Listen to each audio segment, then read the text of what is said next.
Hərbi qulluqçuların təhlükəsizliyinə dair vacib qaydalar. Son araşdırmalar göstərir ki, bəzi hərbi hissələrdə baş verən hadisələr ailə üzvləri ilə telefon danışığı zamanı hərbi qulluqçulara ötürülən negativ məlumatlarla bağlıdır. Hərbi xidmətin təhlükəsizliyi və intizamı üçün hər bir şəxsin psixoloji sabitliyi həyati əhəmiyyət daşıyır. Mənfi məlumatlar depressiya, özünə qapanma və ciddi təhlükəli hallar, özünə qəsd və sağlamlığa zərər yarada bilər.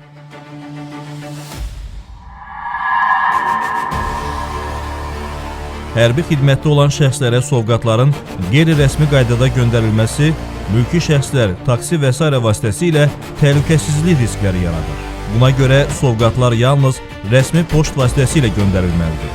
Bu zaman poçt haqqında Azərbaycan Respublikasının qanunu və Nazirlər Kabinetinin 9 dekabr 2004-cü il tarixli qərarı ilə təsdiq edilmiş poçt göndərişlərində göndərilməsi qadağan olan malların və əşyaların siyahısı rəhbər tutur.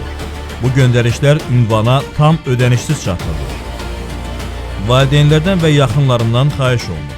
Övladların psixoloji durumunu nəzərə alaraq məlumat verir. Sovqatları yalnız rəsmi qaydada göndərin.